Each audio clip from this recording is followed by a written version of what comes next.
आकाशवाणी गोरखपुर से प्रादेशिक समाचार।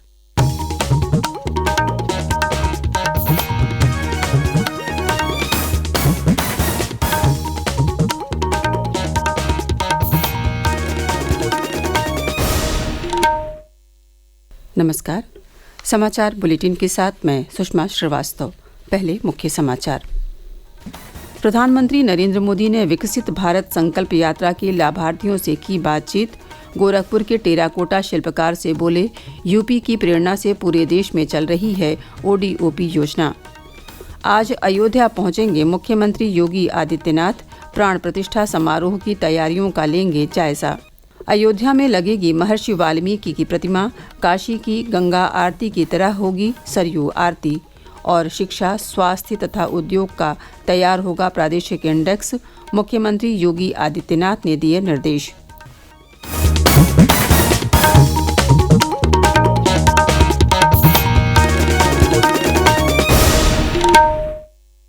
और अब समाचार विस्तार से।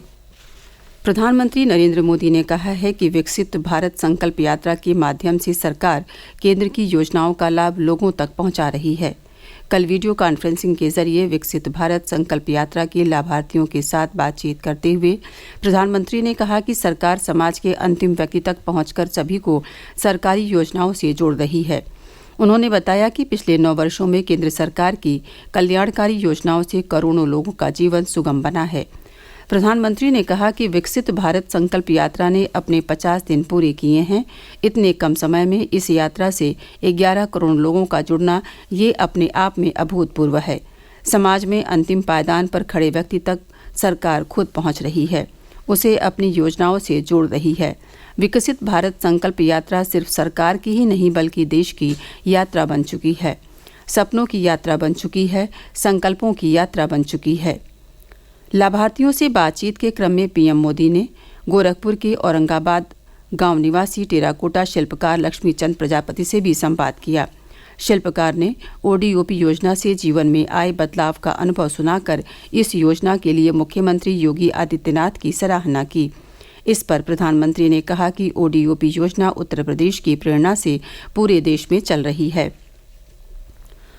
मुख्यमंत्री योगी आदित्यनाथ आज अयोध्या के दौरे पर रहेंगे।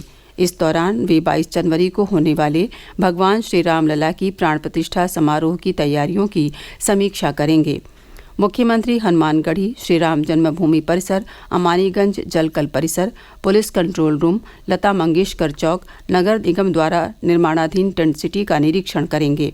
इसके बाद आयुक्त कार्यालय में विकास कार्यों व कानून व्यवस्था की समीक्षा करेंगे।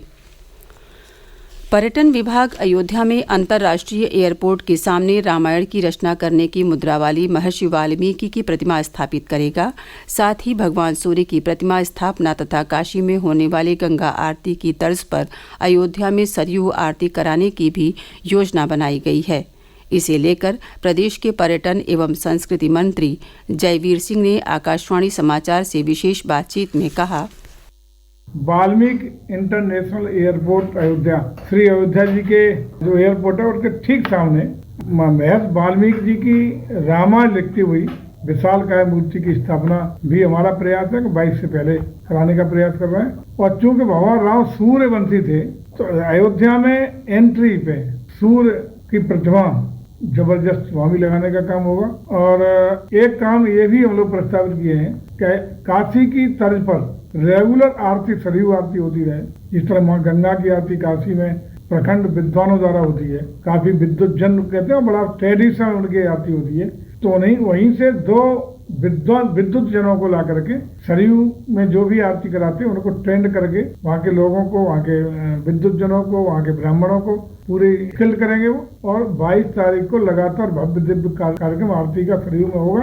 और वो कंटिन्यूटी करने के लिए वही जो काशी के विद्वान हैं वही आके विद्वान लोगों को ट्रेंड करके उसका कंटिन्यूएशन रेगुलरली सरयू आरती का कार्यक्रम भव्यता, दिव्यता, अलौकिकता के साथ कराने का भी व्यवस्था की जा रही है। पर्यटन मंत्री ने अयोध्या में 22 जनवरी को होने वाले प्रभु श्री राम लला के प्राण प्रतिष्ठा समारोह की विभागीय तैयारियों की भी कल समीक्षा की। इस दौरान उन्होंने कहा कि अयोध्या में संध्या मंच पर देश के प्रसिद्ध भजन गायक अनूप जलोटा, साधो बैंड, प्रेम प्रकाश दुबे, बतूल बेगम, नितिन दुबे, ऋचा शर्मा, तृप्ति शाक्या समेत कई अन्य गायक भजन सुनाएंगे। इसके अलावा 14 जनवरी से ही मंदिरों में भजन कीर्तन और रामायण का पाठ शुरू हो जाएगा। समीक्षा बैठक में प्रमुख सचिव पर्यटन एवं संस्कृति मुकेश कुमार मेश्राम ने कहा कि अयोध्या विश्व की सुंदरतम नगरी के रूप में विकसित हो रही है।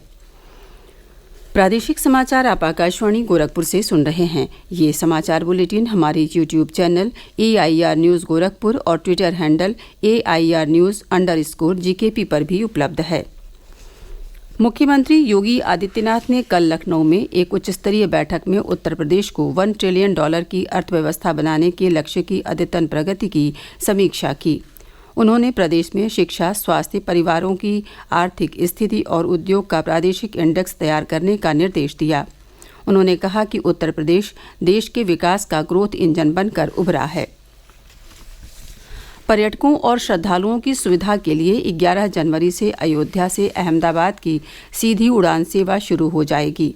उधर अयोध्या आने वाले दुनिया भर के पर्यटकों के लिए ओयो के साथ मिलकर पर्यटन विभाग ने होम स्टे योजना को आगे बढ़ाया है। पूरे अयोध्या में 1000 से अधिक होटल में कमरों की सुविधा उपलब्ध होगी। अकेले ओयो के 725 कमरे पर्यटकों के लिए मौजूद होंगे। इसके साथ ही 55 होम स्टे भी अयोध्या में संचालित होंगे। विशेष तौर पर महिलाओं द्वारा संचालित होम स्टे का 17 जनवरी को पर्यटन मंत्री जयवीर सिंह उद्घाटन करेंगे। इसे लेकर पर्यटन मंत्री ने कहा है कि महिला पर्यटकों को सहूलियत देने के साथ ही महिलाओं को स्वावलंबी बनाने की दिशा में ये विशेष कदम होगा। अयोध्या के हनुमानगढ़ी के लड्डू को भी जल्द ही GI टैग मिलने की संभावना है। इसके लिए चेन्नई स्थित GI कार्यालय में प्रस्ताव भेजा गया था, जहां इसे कल देर शाम स्वीकार कर लिया गया है। इससे हनुमानगढ़ी के हलवाई समाज में भी हर्ष का माहौल है। पद्मश्री से सम्मानित और GI मैन के रूप में विख्यात डॉक्टर रजनीकांत ने बताया कि ये हमारे लिए बहुत ही गौरवशाली दिन है। सिडबी लखनऊ उत्तर प्रदेश के वित्तीय सहयोग से अयोध्या हनुमानगढ़ी के लड्डू के GI टैग के लिए आवेदन किया गया था, जिसे स्वीकार कर लिया गया है। उन्होंने बताया कि अयोध्या हनुमानगढ़ी के लड्डू के GI पंजीकरण कराने का अवसर इस ऐतिहासिक माह में प्राप्त हुआ है, जब प्रभु श्री राम के भव्य मंदिर के उद्घाटन की घड़ी नजदीक आ रही है। प्रधानमंत्री नरेंद्र मोदी के परीक्षा पे चर्चा 2024 के 7वें संस्करण के लिए अब तक माईगॉव पोर्टल पर 1 करोड़ से अधिक पंजीकरण दर्ज किए गए हैं। इस वर्ष कार्यक्रम 29 जनवरी को सुबह 11 बजे से नई दिल्ली के भारत मंडपम में टाउन हॉल प्रारूप में आयोजित किया जाएगा। कार्यक्रम में लगभग 4000 प्रतिभागी प्रधानमंत्री के साथ बातचीत करेंगे। प्रतियोगिता में भाग लेने के लिए 6 से 12वीं कक्षा के छात्रों, शिक्षकों और अभिभावकों के लिए 11 दिसंबर 2023 से शुरू ऑनलाइन बहुविकल्प प्रश्नोत्तर प्रतियोगिता 12 जनवरी 2024 तक माईगोव पोर्टल पर चलेगी। मेरठ के राजकीय इंटर कॉलेज प्रांगण में आयोजित मंडलीय खादी एवं ग्रामोद्योग प्रदर्शनी 2024 का उद्घाटन कल प्रदेश सरकार के राज्य मंत्री डॉक्टर सोमेंद्र तोमर और राज्यसभा सदस्य डॉक्टर लक्ष्मीकांत वाजपेयी ने किया। प्रदर्शनी में 8 राज्यों के लगभग 100 प्रतिभागियों ने अपने द्वारा तैयार उत्पादों का प्रदर्शन किया है। इस आयोजन के दौरान राज्य मंत्री ने ODOP, विश्वकर्मा सम्मान व अन्य योजनाओं के लाभार्थियों को टूल किट, इलेक्ट्रिक चाक तथा प्रमाण पत्र भी वितरित किए। बीते करीब 1 सप्ताह से पूरा प्रदेश शीतलहर और ठंड की चपेट में है। मौसम विभाग ने अगले कुछ दिनों तक कोहरे और शीतलहर का ये सिलसिला जारी रहने का अनुमान जताया है। मौसम विभाग के मुताबिक कल राज्य के कई हिस्सों में बारिश भी हो सकती है।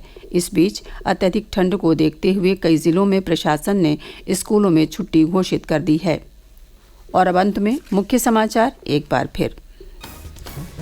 प्रधानमंत्री नरेंद्र मोदी ने विकसित भारत संकल्प यात्रा के लाभार्थियों से की बातचीत। गोरखपुर के टेराकोटा शिल्पकार से बोले, यूपी की प्रेरणा से पूरे देश में चल रही है ODOP योजना। आज अयोध्या पहुंचेंगे मुख्यमंत्री योगी आदित्यनाथ, प्राण प्रतिष्ठा समारोह की तैयारियों का लेंगे जायजा। अयोध्या में लगेगी महर्षि वाल्मीकि की प्रतिमा, काशी की गंगा आरती की तरह होगी सरयू आरती। और शिक्षा, स्वास्थ्य तथा उद्योग का तैयार होगा प्रादेशिक इंडेक्स, मुख्यमंत्री योगी आदित्यनाथ ने दिए निर्देश। इसी के साथ प्रादेशिक समाचारों का ये बुलेटिन समाप्त हुआ। नमस्कार।